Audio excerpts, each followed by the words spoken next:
Okay, so this is part 2 for section 5.1.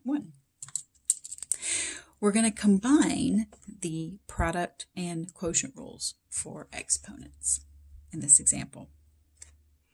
So with the quotient rule, remember that when you divide with the same base, you keep the base, you subtract the exponents. Here I've brought in some coefficients. So I've got this 8 and this 4. So I'm going to divide those out and then subtract the coefficients. So remember, you're going to divide as usual. That's just 8 divided by 4, which is 2. And I'm subtracting the exponents when these have the same base. So 12 minus 2 is 10. So my final answer for this one, it simplifies to be 2x to the 10th. Okay. So with division, you want to divide as usual for the coefficients, and then anything that has the same base, you subtract those exponents.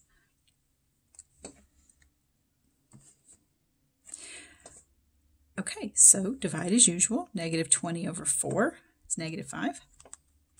The x's, subtract 10 minus 9 is 1. The y's, subtract 12 minus 8 is 4. Remember, Hawks doesn't like those unnecessary ones, so you don't want to put that 1 in the answer. You want to just have it as negative 5x, y to the 4th. This next one, Hawks throws this kind of stuff at you, and it is sneaky, sneaky. So you get this, and you think, okay, 8 divided by 4 is 2, and then I'm going to subtract 12 minus 2, I'm going to get 10. But look, all that's to the 0 power. So guess what your answer is? 1. Remember, anything non-zero to the 0 power is going to be 1. So sometimes Hawks is going to throw in that kind of stuff. It's going to put like a whole bunch of stuff in here, and he'll put a 0 power out there, and you're like, oh, yeah, 1, done. Now, there are some variations on that I've seen. I've seen Hawks do this variation, which is 7 times a to the 0 minus 3 times b to the 0. A to the 0 is 1. B to the 0 is 1. So that just becomes 7 times 1 times, because of the smooshing, minus 3 times 1. And by the order of operation, that's 7 minus 3, which is 4. That is different than this example. If I were to put these in parentheses, then I'm saying the 7 and the a all are to the 0 power. The 3 and the b are all to the 0 power. So that means all of this is to the 0 power. So all of that becomes 1. Here, only the a was to the 0 power, so only that part became 1. The 7 was not part of that 0 power, so it stayed put. So here, this becomes 1 minus 1, which is just 0. So I want you to be really careful when you're doing these, that you don't get this kind of stuff confused. Okay. All right, so let's say we want to simplify 2 to the 3rd over 2 to the 5th. Well, we know from the quotient rule that you subtract, right? You take top minus bottom. So you do 3 minus 5, and you get negative 2. So this is the first time we've had to subtract and get a negative.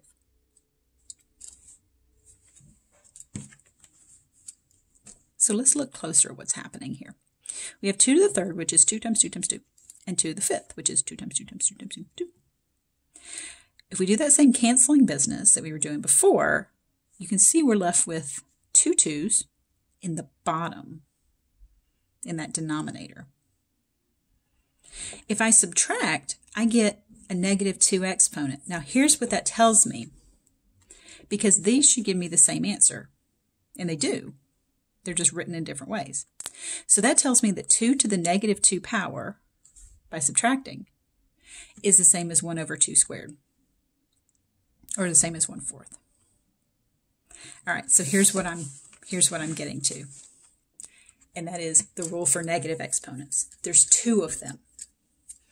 If you have a negative exponent in the numerator, you can rewrite it as 1 over that thing to the positive power. So basically, if you have a negative exponent in the numerator, you can move it to the denominator, make it positive. If your negative exponent's in the denominator already, you can move it to the numerator. Now, you know, I called this the numerator because you can always think of this as a fraction, as being over 1. We just don't have to write that. This is on your formula sheet down here. It's number 7. So I wrote both of those rules together. Now, Hawks wants all of your answers written with positive exponents. So just keep that in mind, that if you do a problem and you get a negative exponent, you should just go ahead and use this to make it a positive exponent. Now, something else that's a common mistake is that some students will take this -5 and just pull it out front. That's not the same thing. This is 1/3 to the 5th. You cannot just pull that negative out in front here and make it -3 to the 5th. So, not. Okay, so let's do some exponent business here. So x to the -3, that's just a direct use of this first exponent rule here. Okay, that's a to the -n equals 1/a to the n. So something to a negative power is the same as 1 over that thing to the positive power. Now, this you can think of as being x to the -3/1. So you can say, okay, that negative power is in the numerator, is in the top. So all you have to do is move it to the bottom and it becomes positive. That's really all you have to do with negative powers. If it's in the top, move it to the bottom, it becomes positive. If it's in the bottom and it's negative, move it to the top. Like, say that. Okay, so we get this -2 exponent that's in the bottom. So I'm going to move that to the top to make it a positive exponent. Now, when I move that away, I end up with a 1 on the bottom because there was a 1 right here. It was understood. That's not really necessary. Yeah. Some people also look at this as the reciprocal. So they may say, oh, well, you took that and did the reciprocal. I did. You can look at it as that too. But yeah, that's unnecessary. All right, let's make this a little bit messier. Now, something like this, you don't really have to use the exponent rules for this. You can just use your calculator for this one. But I just wanted to show you how the exponent rules still apply. So parentheses, -5, close parentheses, to the -2 power. That's 1/25. Because if you want to get rid of the negative power, not the negative coefficient, the negative power, you move this thing to the bottom, to the denominator, and make it a positive power. So that's the same as -5 squared, which is -5 times -5, or positive 25. So you can see we get the same answer whether we use the calculator or the exponent rules. But honestly, for these that don't have variables, just use your calculator. All right. This one, we're back to multiplication. So we have 2 and then -7. I prefer to go ahead and add these and then use my negative exponent rule. I don't think it's any easier to rewrite this as 1/x to the 7th and then use the quotient rule. So because they're multiplied, I'm going to use this second exponent rule. Keep the base, add the exponents. 2 plus -7 is -5. That's a negative exponent, so I need to rewrite it as a positive exponent. So it's currently in the top, so I need to move it to the bottom of the fraction. When I move it to the bottom, something has to be on the top. You can't just have an empty top to a fraction. You can have an empty bottom, and it's understood to be 1, but you can't have an empty numerator. So I got to put that 1 there as kind of a placeholder for me. So I get 1/x to the 5th. All right, this one's really messy because we got the quotient rule and it's got a bunch of negatives. So remember, when you use that quotient rule, it's always top minus bottom. So it's going to be -2 minus -4. So -2 minus -4 is going to be a +2. If you have to use your calculator to help with that computation, please do so. That's already a positive exponent, so don't move that and make it 1/m squared. If it's already a positive exponent, then you're done. If you happen to use the product or the quotient rule and then you get a negative exponent, then you have to use the negative exponent rule to help you rewrite it as a positive. But if it comes out to be positive, then you're good. You don't have to worry about doing any extra steps there. Okay, so now is pulling everything together. So we're going to use the product rule, the quotient rule, and the negative exponent rule all together. So we get, first example here is c to the 7th times c to the 3rd all over c squared. Now I've already gone ahead and shown you the first step, but you should pause the video and see if you can go ahead and simplify this completely. You are going to have to do a couple of steps. You're going to have to use the product and the quotient rules. Okay, so by adding these together, we're going to get c to the 10th over c squared. That's division. Be careful. Don't say that 10 divided by 2 is 5. When you divide with the same base, you subtract the exponents. I'm not doing 10 divided by 2. I'm doing c to the 10th divided by c squared. Totally different problem than 10 divided by 2. So we take 10 minus 2 and we get 8. So that is utilizing this third rule here, this quotient rule. All right, this is about to be a hot mess. X to the 5th. Here, let me write this on a separate piece of paper.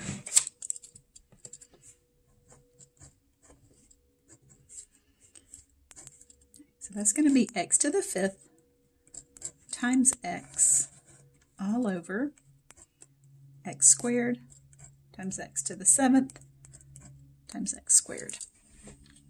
All right, good opportunity. Pause the video. See if you can simplify this. I would suggest doing the product rule, adding the exponents on the top, adding the exponents on the bottom, and then using that quotient rule. So good opportunity to pause the video and see what you can do with this. All right, so we're going to add these exponents. Now look, there's no exponent written right here on this x, so we know it's an understood 1. So by adding those exponents, we get x to the 6th power. Down here, 2 plus 7 plus 2 is going to be, 7, 8, 9, 10, 11. Now we subtract. Be careful. You subtract top minus bottom. Don't just do 11 minus 6. It's 6 minus 11, which is negative 5. So we get a negative exponent. We can't stop there. If this was a positive exponent, we'd be done. But because this is a negative exponent, we have to rewrite it as a positive exponent, and we're going to do so by using Rule 7 here. So that's going to be the same as 1 over x to the positive 5.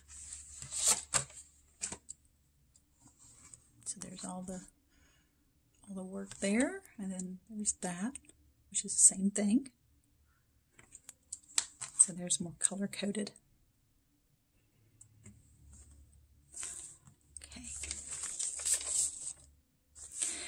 This one is pretty much simplified. We don't have any of the bases that are the same. So you might say, oh, that one's already done. There's no other coefficients to combine with the 4. The x and y are different bases, so we must be done. Not quite. We need to get rid of that negative exponent. So we're going to have to move that 6 to the denominator to make it a positive exponent. So really, the final answer here is going to be 4, that one's fine, y squared. The x to the negative 6 moves to the bottom of the fraction and becomes a positive 6. I didn't move y squared because it already was a positive exponent. So just the negative exponents are what's going to move to the bottom. Okay, so by that rationale, so looking at this example, see if you can simplify this one, because these are very similar. So pause the video and see if you can do part D here.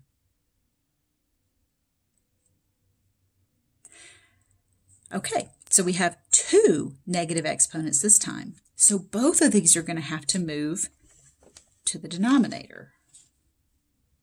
Now look, the negative 2, that stayed put because it's not just any old negatives that move to the bottom. It's negative exponents. So be very, very careful. A lot of students will want to move this -2 to the bottom and make it a +2. No, no, no. That's just a negative coefficient. We're only moving negative exponents. Is that negative on an exponent? No, then it's fine. So it's not like all negatives are bad. Just negative exponents are bad.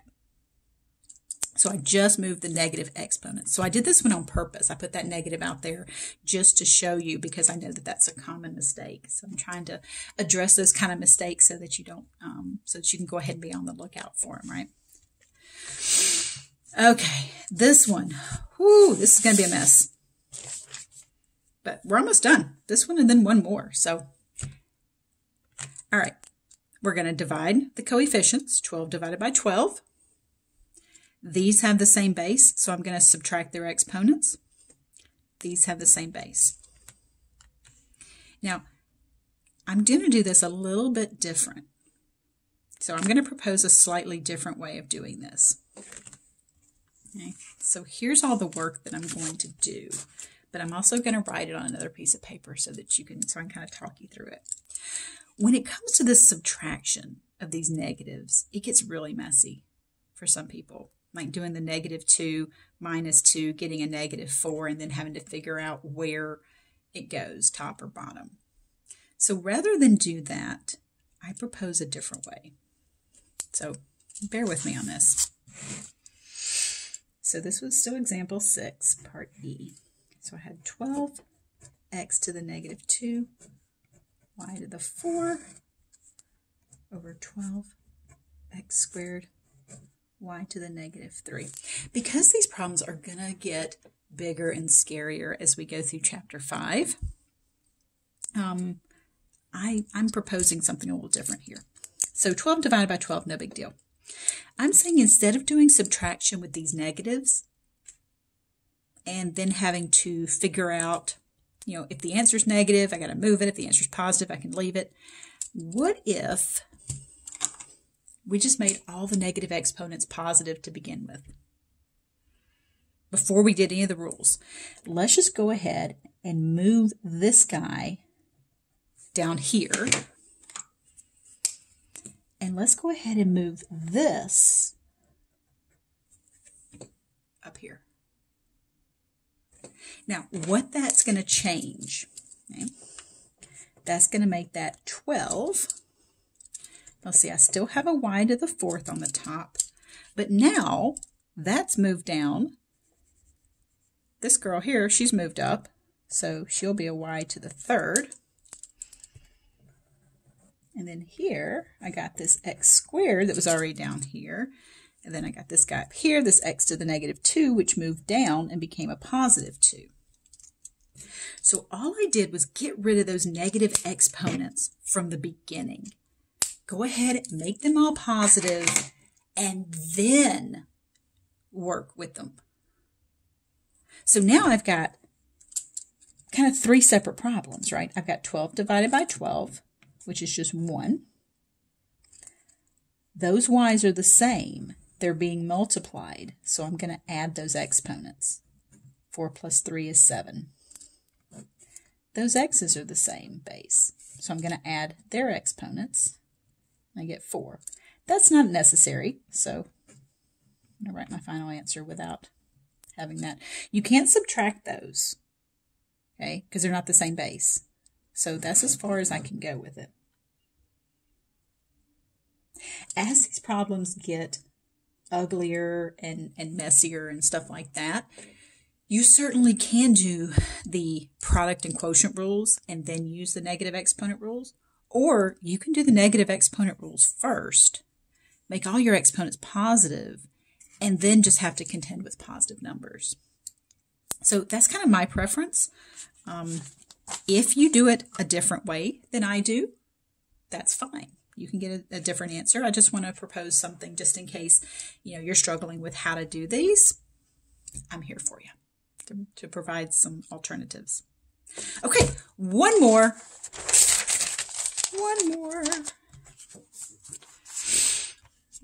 And it is a doozy. 36a to the 5th, b to the 0, c. All over 9a to the negative 2, b to the negative 4, c. Taking the same approach I did last time with the whole just make everybody positive. These are the two negative exponents. So I'm just going to scooch those up. Now, notice my placement, how I'm scooching that one up and putting it right next to the other A, and scooching that one up, putting it next to the B. Why am I not bringing this C up?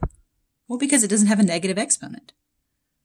If there were any negative exponents up here, I'd be moving those bad boys down. Okay, so once I do that, now look, I went ahead and did the 4 because that's 36 divided by 9. All right, a to the 5th times a squared. Right? Those are the same base. You can just add the exponents. B to the 0, B to the 4th, same base, add the exponents. So I get 4, A to the 7th, B to the 4th. Now what to do with these C's? That's C to the 1 over C to the 1. So you could subtract those exponents and get 1 minus 1 is 0, and that's C to the 0. Which is just 1, which you don't have to write. Don't put c to the 0. That's an unnecessary 1. So if you put that, Hawks is going to tell you it's not simplified. So if you get a 0 power, it's going to be 1. Now, look back here. What if you skipped all of this and you said, well, I can just see that those c's cancel? Yeah, they do. They cancel out and become 1, right? And so this is times 1, which you don't have to write. So that's awesome. If you saw that it canceled out here, perfect. If you got to this point and you weren't so sure, so you decided to use an exponent rule, that will work too. You just have to know how far to take it. So, okay, at long last, after 2 videos here, you guys are troopers for hanging in there. This concludes section 5.1.